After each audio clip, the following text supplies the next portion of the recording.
Bueno, señores, lo dicho, nos acompaña luego de unas cuantas semanas nuestro querido amigo Juan Raúl Ferreira. Buen día y bienvenido, Juan. Buen día, un gran gusto estar de vuelta. Extrañé como loco. ¿Estás hablando en mexicano todavía? Pues tantito. Bueno, Juan, a ver, algunas cosas hay arriba de la mesa. Ayer conversábamos aquí en la mañana en Camino con el doctor en ciencia política, investigador y docente Camilo López. Él es experto en los temas de Brasil y desde la perspectiva del análisis político daba cuenta de este singularísimo hecho ocurrido el fin de semana, el domingo, ¿no? Cuando un juez dijo una cosa, una especie de pulseada judicial que a mí por lo menos me resultó novedosa. Seguramente alguna vez antes ha ocurrido en otros lugares, o por qué no, aquí mismo, pero que forma parte de la excepción. Yo creo que está fuera de discusión, ¿no? Me gustaría conocer tu opinión también al respecto, pero de verdad que vengo con muchas ganas de que compartas esa valija tan llena de cuentos, de análisis, de comentarios que tenés que hacer a propósito de las elecciones en México. Elecciones que estoy haciendo hincapié en el hecho objetivo y por lo tanto nadie debiera confundirse. Elecciones de carácter histórico, ¿no? Del mismo modo que las elecciones aquellas que ganó el PAN, que fueron históricas porque por primera vez implicó la derrota del PRI en no sé cuánto tiempo. Bueno, la izquierda gana en México y este es un resultado histórico, a no dudarlo. Digo sí, bien, ¿no? Sí, no lo dudan los mexicanos, ni lo dudan los portavoces y los propios candidatos que enfrentaron a Andrés Manuel. Vamos a decir, porque si no queda muy largo, Andrés Manuel por Andrés Manuel López Obrador, el presidente electo de México. Entonces hay, como tú dices... De hecho, el AMLO son las iniciales. Las iniciales, Andrés ¿verdad? Manuel López Pero Obrador. en el caso de él se usa mucho, ¿no? Se usa mucho, sí. Él siempre se identificó así por más que su partido partido no, vos no conseguirías salió ningún del voto. partido, Vos no podrías conseguir ningún voto porque sería tan difícil. Voten a Hrvs.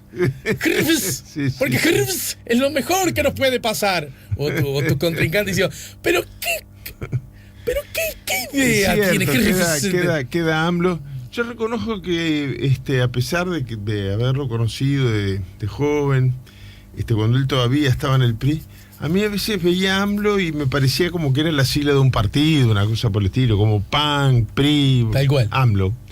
Él tenía una coalición, sí, de pequeña, coaliciones cívicas, ni siquiera partidos que lo apoyaban, que se llamaban Morena, Movimiento de Renovación Nacional, una cosa así. Pero en todo caso, lo que tú dices es muy acertado. Yo sobre los procedimientos electorales, bueno, formalmente no puedo hacer ningún tipo de comentario hasta que no esté. Yo no fui jefe de misión esta vez, fui simplemente un coordinador regional más. Me tocó el estado de Guanajuato.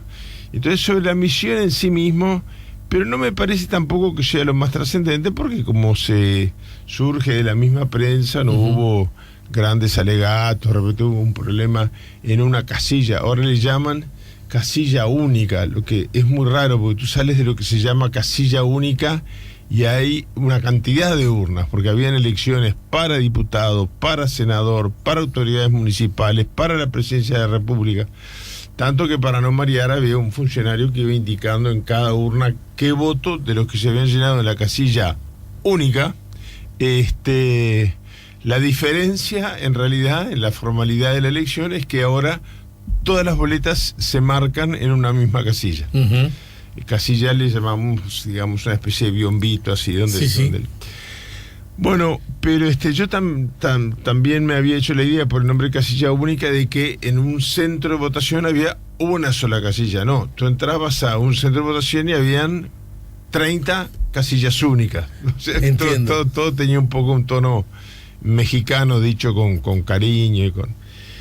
Pero, por cierto, cuando ganó Uruguay a Portugal, salieron los mexicanos a tocar bocina por las calles y a festejar. Yo creo que eso tiene que ver con cariño porque había ganado un cuadro latinoamericano, pero como no siempre se manifestó ese cariño de la misma manera, creo que también influyó la presencia durante muchos años, y muchos que han quedado, de una colonia uruguaya muy numerosa y muy integrada a la sociedad mexicana a través del exilio y los años de dictadura, ¿no?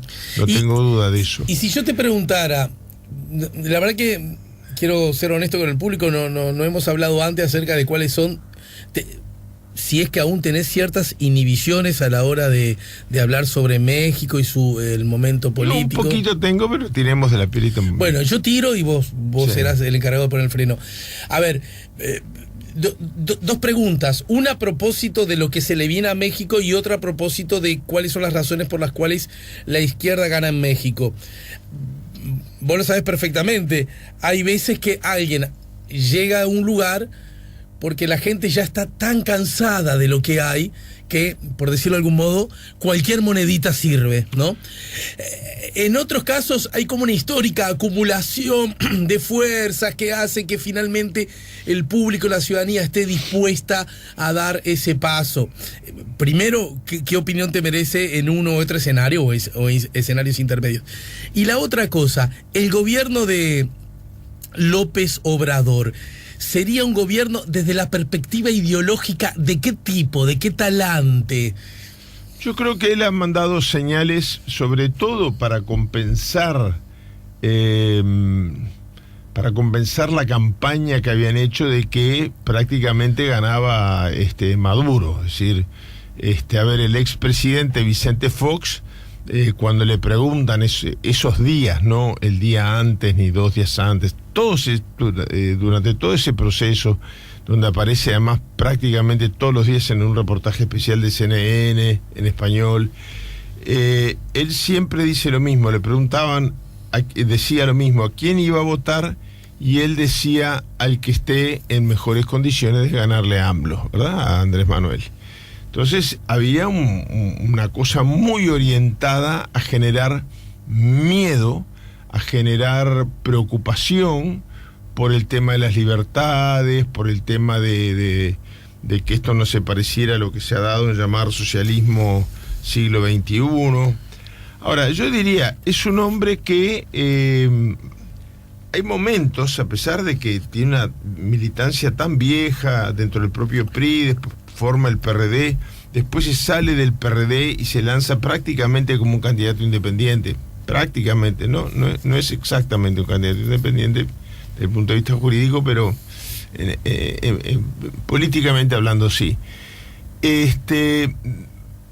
Me parece que se alinearon los astros, es decir, se dieron una cantidad de circunstancias que lo hacían el candidato ideal, entre otras cosas, por la manera tan fuerte con que ha enfrentado algunas situaciones que han deteriorado, como todo el público conoce, las relaciones de Estados Unidos y México. Pero él no deja de señalar algunas cosas de tipo progresista muy, muy, muy importantes en el momento que estamos viviendo. Creo que en el momento en que gana la elección suceden algunas cosas que objetivamente demuestran el carácter histórico de la elección. En primer lugar, que todo el mundo lo dice, es decir, desde los ganadores al que va más abajo de los perdedores, el propio PRI, que entra tercero, todo el mundo dice estamos ante una elección histórica. ¿Cuáles son esos hechos objetivos? Tú describes muy bien el espacio, la manera de medirlo.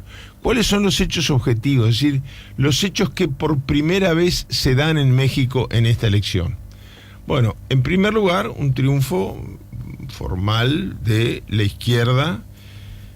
En segundo lugar, ya había habido 2 elecciones en que había perdido el PRI, pero contra el PAN, contra el otro partido que siempre se presentó como alternativa. Esta vez el PRI entró tercero. Supongamos, no es el caso, de que en México hubiera segunda vuelta presidencial. Bueno, en primer lugar, López Obrador sacó más del 50%, que sí que tampoco hubiera ido. Pero el PRI ni siquiera hubiera aparecido en la recta final, porque entró tercero. Eso ya es un hecho histórico. Después hay otros hechos históricos más intangibles, más difíciles de describir.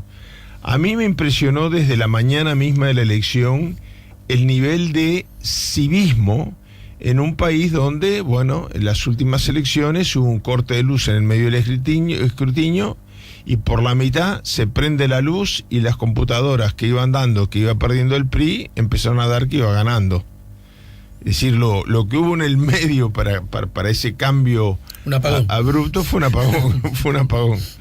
Bueno, acá no hay. Yo mismo, en persona, no solamente el equipo que me tocó coordinar, recibí algunas denuncias de irregularidades, pero eran casos muy puntuales, no se veía una cosa organizada, ¿no? Ahora, lo que era notorio, y también es histórico en México, y se refleja luego en el resultado final, es el nivel de civismo llevado a la gente volcada a las calles para votar, llegando prácticamente, no exactamente, pero prácticamente al doble la cantidad de votantes. Es una elección donde el escrutinio sigue, ¿no? Lo que se dio a conocer fue la proyección que se hizo, llamada conteo rápido, que es la que utiliza además generalmente las misiones de veeduría internacional. No son cifras oficiales, por eso en México le dicen el virtual presidente electo, claro, porque todavía hay que contar voto por voto. Pero desde muy temprano, antes de la hora fijada para abrir las mesas, que abrieron casi todas tardes, algunas porque la zona donde yo estaba, por ejemplo, estaba muy afectada climáticamente. Pero lo cierto es que uno ya veía antes de la hora de abrir las casillas colas muy largas de gente que salió masivamente a votar y que llevó prácticamente la masa de electores a el doble del porcentaje histórico. Eso es un dato objetivo, ese es un dato concreto que hace que estas elecciones sean históricas. Segundo dato que hace que sean históricas, o sea, cosas que nunca habían pasado antes y que ahora fueron muy notorias, la presencia de la mujer. Y estamos hablando de uno de los países más machistas y donde el concepto de equidad de género ha costado más irlo llevando. Los partidos todos se han pronunciado por la equidad de género, porque no haya discriminaciones, etcétera, etcétera. Pero a la hora de generar, por más que se hacen por concurso, las mesas, etcétera, yo visité muchas mesas integradas solo por mujeres. Ajá. Algunas, yo diría un 20 y poco % integradas casi que por igual por mujeres y hombres. Y una sola mesa yo la vi presidida por un hombre. Sí, prácticamente las presidentas de todas las mesas, y estoy hablando de un estado muy conservador como es Guanajuato, que es donde yo estaba, estaban presididas y muchas veces integradas, en mayoría siempre, y a veces exclusivamente por mujeres.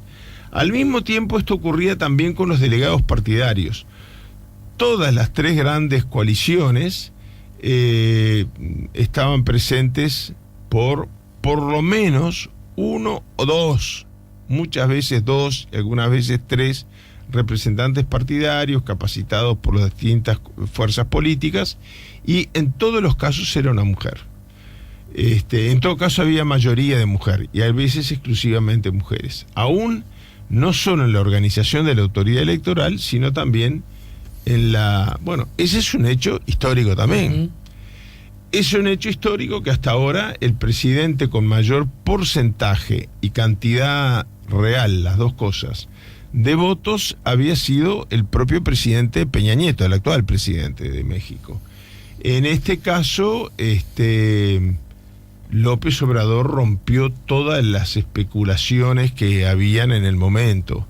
Está llegando al 60% de los votos y más o menos ahí se cerrará el porcentaje, porque la diferencia no puede variar mucho por las muestras que se tomaron muy representativas para hacer esa proyección de conteo final, de conteo rápido, perdón.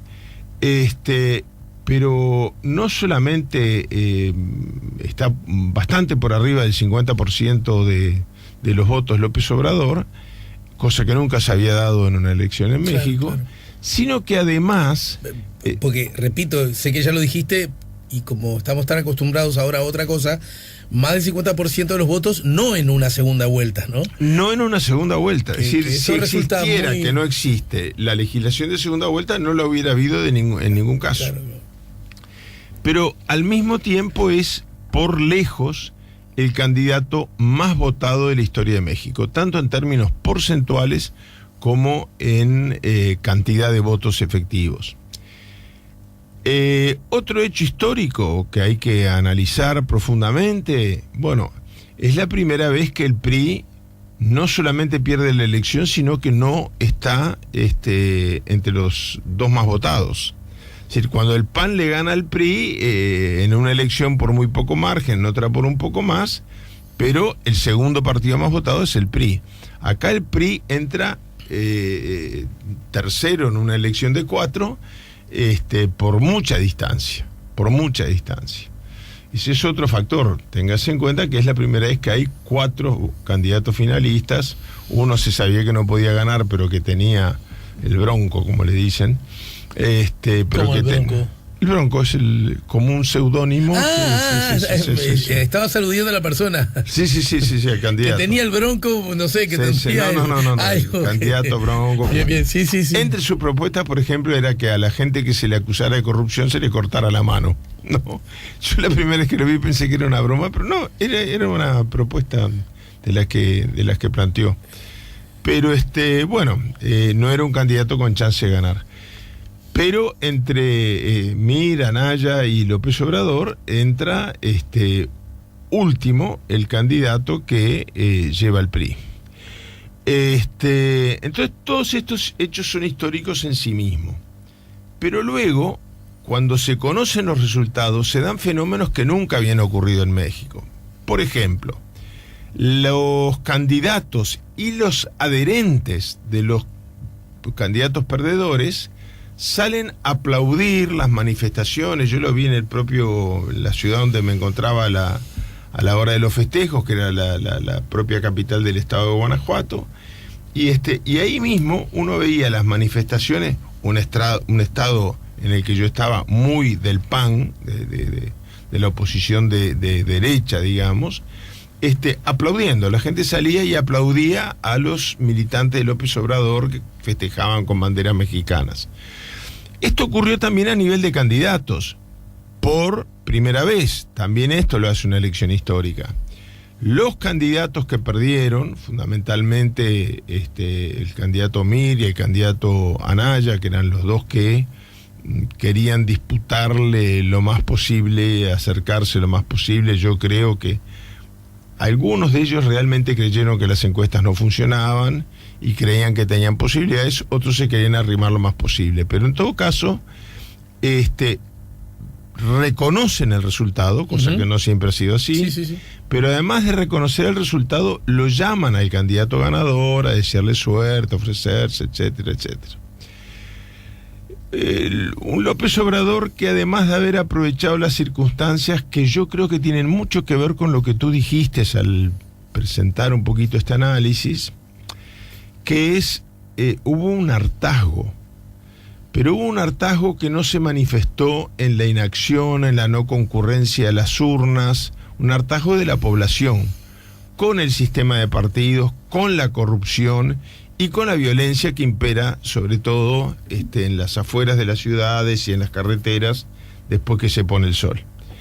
Que son básicamente luchas entre grupos narcotraficantes o grupos militares que los combaten, o grupos paramilitares que los combaten, o grupos paramilitares que los acompañan.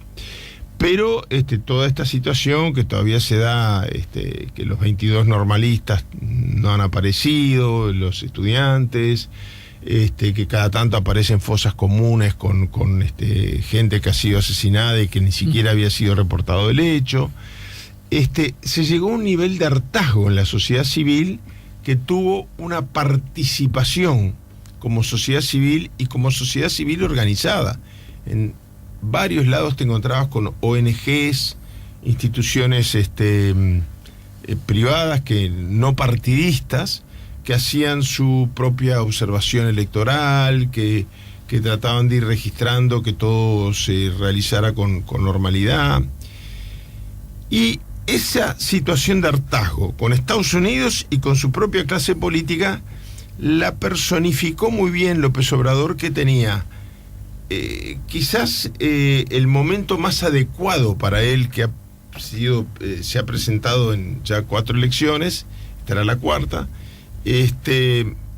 Tenía como toda la madurez, uno lo veía un candidato más asentado que hace 6 años, y que se puso muy por arriba del bien y del mal en muchos momentos, sobre todo esa noche convocando a la reconciliación, la unidad de los mexicanos, pero con señales que no dejan de ser históricas también.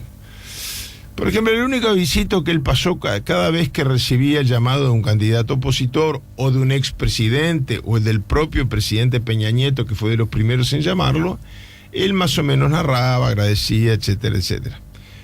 Hay un periodista que con cierta picardía le pregunta, pero ¿y de Vicente Fox cómo le cayó que lo llamara? Que había sido muy agresivo con él en la campaña. Él dijo, pues yo ya lo he perdonado, ¿no? Marcó una diferencia, no fue, no, está todo bien, somos todos lo mismo, pero tampoco dejar la herida abierta, ¿no? La expresión exacta fue que lo perdonó, es decir, sigue la reconciliación, pero en este caso tomemos nota de que hubo una agresividad y una cosa muy sesgada. Vicente Fox, recordemos, el que fuese presidente de México. Habiendo sido presidente electo por el PAN, él decía que no le importaba votar cualquier partido, que iba a votar aquel que él considerara que estaba en mejores condiciones de ganarle a López Obrador, a quien trató de madurista, de castrocomunista, de populista, la lista era de los istas que le endilgó, fue muy, muy grande. Y después, para redondear, yo creo que las señales son muy importantes, sobre todo cuando el hombre tiene la legitimidad, López Obrador, de haber sido electo presidente, pero no ha asumido el cargo todavía. Y entonces ahí hubo anuncios que tienen un efecto simbólico. Le preguntan si va a tener seguridad, porque él el día de la elección estuvo circulando manejando su propio auto.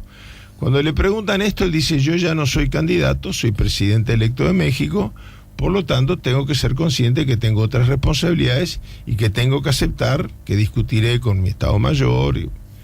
Y entonces enseguida advierte, pero policial. Yo pensaba, es un tema cuyo debate está abierto en Uruguay, ¿no? Policial. Los militares tienen que cumplir funciones militares. Yo no quiero que el Estado Mayor Militar esté a cargo de mi seguridad. Es más, a lo largo de la noche incluso dijo que cuando él ingrese a Los Pinos, la residencia presidencial, pero además con el tiempo se ha transformado un poco en la sede del Poder Ejecutivo también. Él dice, el día que yo entre, no quiero oficiales del ejército, el ejército que cumpla su función del ejército y que la cumpla bien.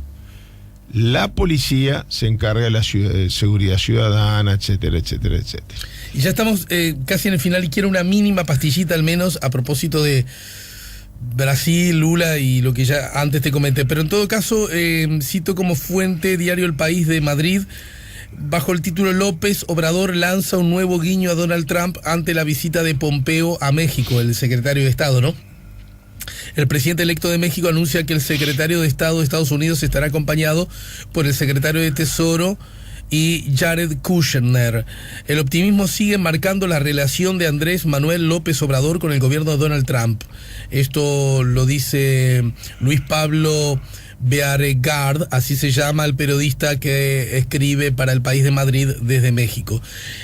¿Por qué cito esto? No en sí mismo por esto puntualmente, sino porque, bueno, está arriba la mesa la convivencia que sí o sí tendrá. Primero con Estados Unidos siempre, tan lejos de Dios, tan cerca de los Estados Unidos, la famosa frase, pero en un contexto, bueno, bueno, también muy excepcional, muy histórico, ¿no? Claro, pero yo quiero recordar que él siempre ha dicho, y lo reitera, porque además es una de las campañas de miedo que se habían largado, el deterioro de las relaciones con Estados Unidos, que él cree que la relación va a ser buena, que él cree que la relación va a ser de mucho diálogo y que siempre se van a encontrar, buscar la vía de la negociación y del encuentro, etcétera, etcétera.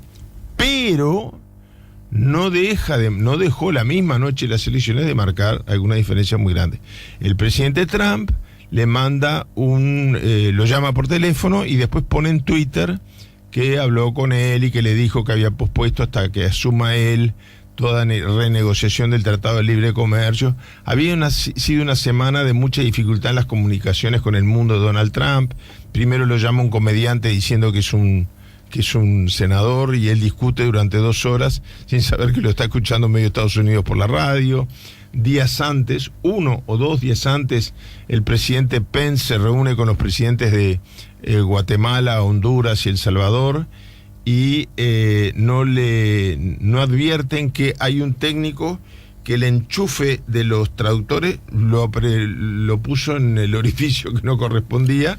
Entonces todos los periodistas, ahí fue que empezaron a notar, estaban en el cuarto al lado esperando usar esos audífonos para la conferencia de prensa de Pence, y escucharon absolutamente toda la reunión que tuvieron en secreto, que era muy distinta del tono que le quiso dar después Pence a la... O sea, había sido una semana complicada en materia de logística comunicacional. Entonces le preguntan a López Obrador, bueno, ¿cómo evalúa efectivamente lo que le dijo Trump es lo que dice en su Twitter? Y López Obrador dice, sí, claro, lo que él me dijo a mí está en su Twitter, no está en su Twitter lo que yo le dije a él. Y en realidad su actitud debe haber sido, y en esa semana en especial, muy sorprendente para el presidente de Estados Unidos, ya que él insiste mucho en que el tema del Tratado de América de Libre Comercio del Norte no es un tema que a él ni lo apresure ni le saque el sueño. Entonces dice, bueno, si el presidente de Estados Unidos está en contra, eso no se arregla con un cambio de figuritas. Es muy difícil. Un tratado de libre comercio implica cierto affecto societati, ¿no? Cierto sentido de pertenencia al acuerdo. Entonces, yo le contesté que ese tema no le preocupe tanto, porque además yo tengo una visión distinta. Yo me imagino la sorpresa de Trump de escuchar esta respuesta. En vez de decir, bueno, puedo salir y gritar un gol, ¿no? Salgo a anunciar que lo va a negociar conmigo y no con Peña Nieto. Sí. No, en realidad le dice que él cree que hay que ampliar el espectro, que los tratados que son meramente arancelarios y no tienen contenido cultural, político, etcétera. Y bueno, obviamente también hizo una alusión a esta situación tremenda que viven los inmigrantes mexicanos en Estados Unidos. Y propone como alternativa incorporar a los países de América Central y Panamá, y ampliar el objetivo, que no sea solamente que no paga arancel un tornillo. Bueno, de alguna manera, para decirlo metafóricamente, que tampoco paguen aranceles las madres que las están separando de sus hijos. Es decir, él busca barajar y dar de nuevo en el tema del tratado. Entonces un poco se lo transmite en ese tono de gran serenidad que está utilizando en todas sus declaraciones.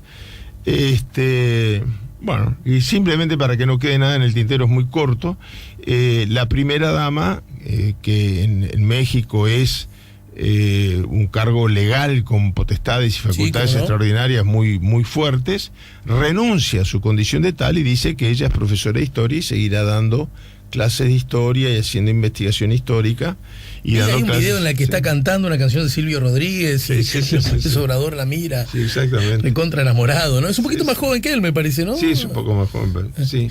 Tiene su pinta el AMLO, te voy a decir, Sí. Y más de viejo le ha venido como. Le vino como esta cosa de la. Sí. Pero, bueno, qué interesante, ¿no? Algún día podríamos, vos que conocés tanto y además has estado tan cerca de los protagonistas, pienso, desde Jorge Valle a Tabaré Vázquez en Uruguay, Macri en el gobierno de la ciudad postulándose 3 veces, o por lo menos te diría 2, creo que fueron 3 antes de definitivamente ganar. Me explico, esos que han insistido, que además, como ves, el espectro es amplio desde la perspectiva ideológica, llega ¿no? un momento. El Lula, Sí, ni hablar, Lula, ¿no? Lula, ese caso emblemático también. Esos que. Y que hay un momento en que hay una especie de. A ver cómo lo digo, de convicción generalizada entre los que los votan y entre los que no lo votan, de que. Bueno, está bien, se lo merece. Sí. ¿No? Y le llegó el momento. Le llegó el momento, sí. Hay como una cosa y le llegó el momento.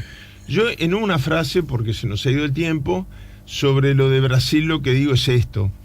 Yo creo que no puede ser casualidad, porque no me considero. Tengo la autoestima muy bien, pero no me considero una pitoniza que adivine el futuro. Pero unos días antes, en una revista de circulación nacional, yo, cuando termino de analizar algunas de las cosas que hemos estado conversando, no sé por qué, en la última frase, la revista además sale los viernes, lo que es muy curioso porque el otro día estalló todo el tema judicial en Brasil. Yo pongo... Estás hablando de caras y caretas, ¿no? Sí, caras y caretas. Presumo, no es una picardía, ¿por qué estás escribiendo ahí, no? No, sí, estoy escribiendo. El artículo termina con una frase de: ¿y el proceso judicial a Lula seguirá siendo el mismo? Después de... Porque hay una cosa muy importante. Yo el artículo lo titulo está cambiando la pisada. Otra cosa histórica es que nos hemos acostumbrado que elecciones en alguna parte del mundo igual vuelco a la extrema derecha. México rompe algo que ya la tendencia se venía rompiendo con que el candidato Petro llega a la segunda vuelta. En Colombia por primera vez un candidato de derecha llega a la segunda vuelta. Entonces...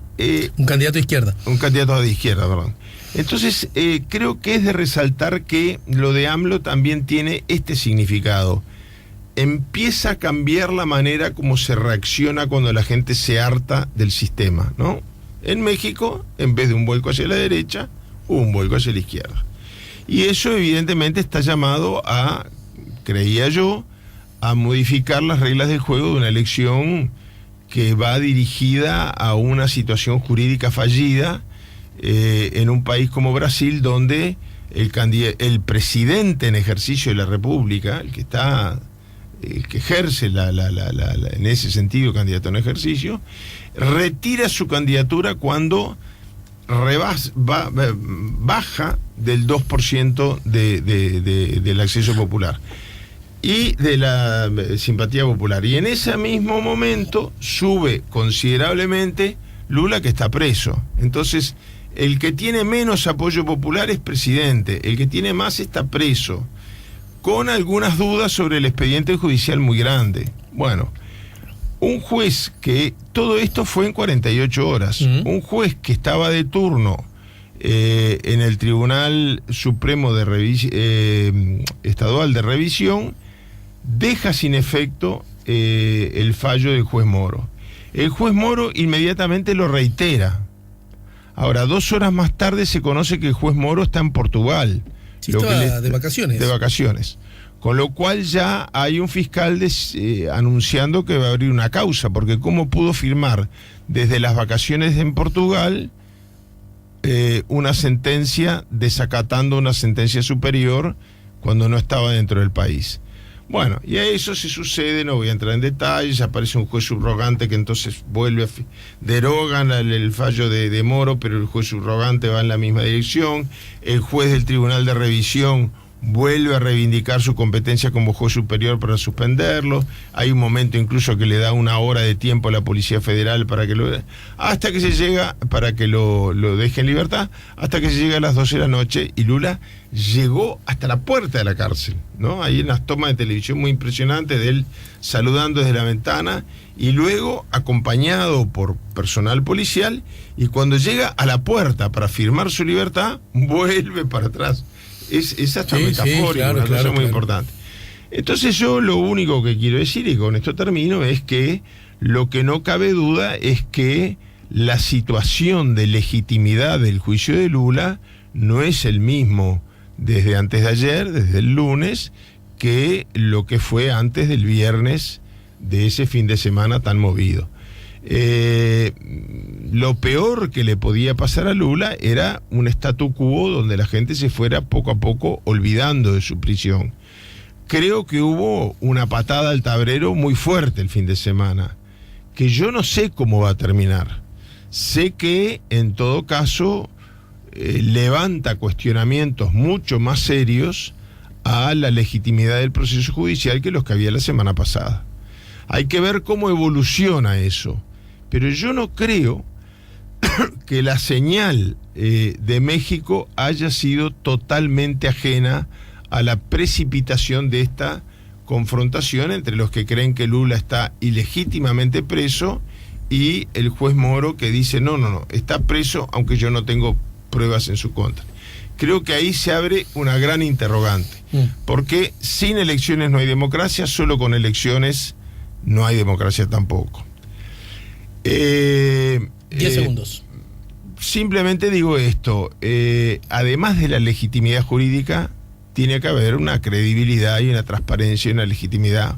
Hoy creo que es mucho más la gente que en Brasil dice, ¿cómo es esto de la prisión de Lula? Y bueno, ¿cómo va a evolucionar eso? No sé, porque no soy adivino. Muchas gracias, Juan. ¿Está caro o barato? La pregunta que le hago a todo el mundo. Baratísimo, lo que a mí me obligó a llegar y ponerme en estado de desintoxicación, porque yo, cuando no desayunaba huevos rancheros, desayunaba huevos divorciados, que son uno con salsa picante verde y otro con salsa picante roja. Pero yo creo que no era solo gastronómico, y además que los precios están muy baratos, sino también una reminiscencia y un recuerdo de y además en eso tenés exilio. Experiencia, ¿no? ¿En comer mucho? No, en los divorcios. No, en los comer. Mi querido, bienvenido. Bueno, muchísimas gracias. Señores, Juan Raúl Ferreira nos ayudó a poner La Mañana en Camino. Ya volvemos con La Mañana en Camino.